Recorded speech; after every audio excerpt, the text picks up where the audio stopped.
Take a look at this chart. It shows GDP per capita in England over the last 750 years. It tracks people's average incomes. At the start, there's little change, but then something happens. Average incomes started growing. They continued increasing and increasing, making everyone richer and richer. One reason why is the Industrial Revolution. See, in around 1760, a number of new technologies were invented. These inventions made it far easier and cheaper for Britain to make things. And they moved people away from slow, inefficient work towards large factories, which could produce a lot more. This transformed Britain and made the nation rich. But all these new inventions and factories and businesses needed a lot of money. The question is, where did it all come from? Who funded Britain's Industrial Revolution? In the 16th century, Britain's involvement in the slave trade began. Ships would sail south from Europe, carrying goods, things like cloth, copper, and ammunition. They would dock on the west coast of Africa, trading their goods for enslaved people. Then they would sail west, across the Atlantic, to the Americas. Of those slaves that survived the journey, they'd be forced to work on plantations in the Caribbean and North and South America. Only then would ships complete their journey, returning back to Britain with sugar, tobacco, cotton, and coffee, goods all harvested from the forced labour of enslaved people. This route became known as the triangular trade, and it made some very rich: the ship owners, traders, and plantation holders. And it's this fact which started to get some economists thinking. When the new technologies of the Industrial Revolution come along, you need to invest quite a bit of money to actually turn these ideas and techniques into factories and products you can sell.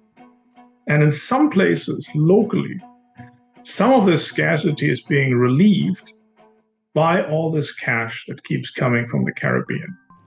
That's Hans-Joachim Voth, and he, along with his co-authors, wanted to explore the impact of slave wealth on the Industrial Revolution.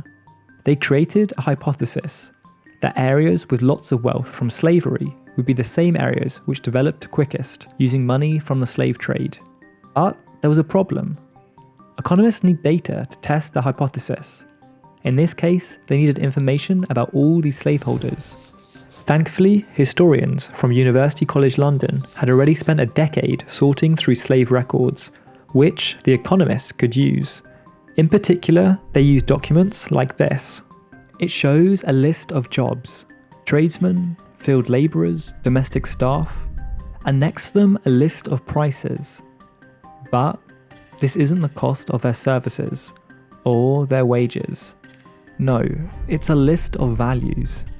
See, back in 1833, the UK government abolished slavery, and while the enslaved people were not offered any sort of compensation, the slaveholders were.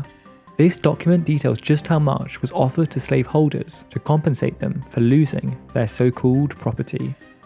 In total, around £20 million was paid to slaveholders, around £2 billion in today's money. This process of compensating slaveholders created a record of those who profited from the slave trade. So they had the data they needed. The economists could now hope to answer their hypothesis. Let's start to look at what they found through these two charts. The first one shows the location of slaveholders across the UK. The bigger the circle, the more slave wealth. 3 areas stand out: Liverpool, Bristol, and London, the places most involved with the slave trade, which received the most amount of money from slavery. The second chart shows the manufacturing employment share, how many people worked in those big advanced factories.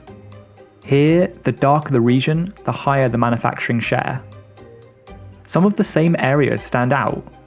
Areas with slave wealth were often the same places which developed quickly, with many working in new factories of the Industrial Revolution. It may have been that the wealth from the slave trade made people rich, allowing them to invest in the Industrial Revolution. But, equally, already rich people might have just invested in both slavery and the Industrial Revolution, because, well, they're rich. People could be rich in a location for all sorts of reasons. And then it's natural that some of their wealth is invested in slavery. And because they invest in everything because they're very rich, They also invest in the technologies of the Industrial Revolution. So the economists went back to the drawing board.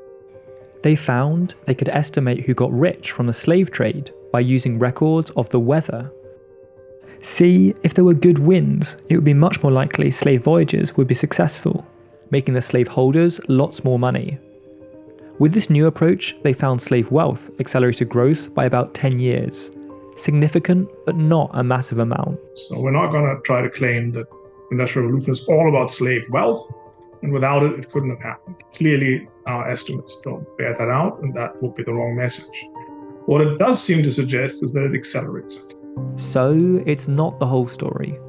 But slave wealth laid some of the groundwork for the Industrial Revolution, which made Britain one of the richest countries in the world. Thank you to Hans-Joachim Voth for his support as part of this project. Please watch further videos in our series delivered by Discover Economics and Cage Research Centre. Please visit our website and follow us on social media.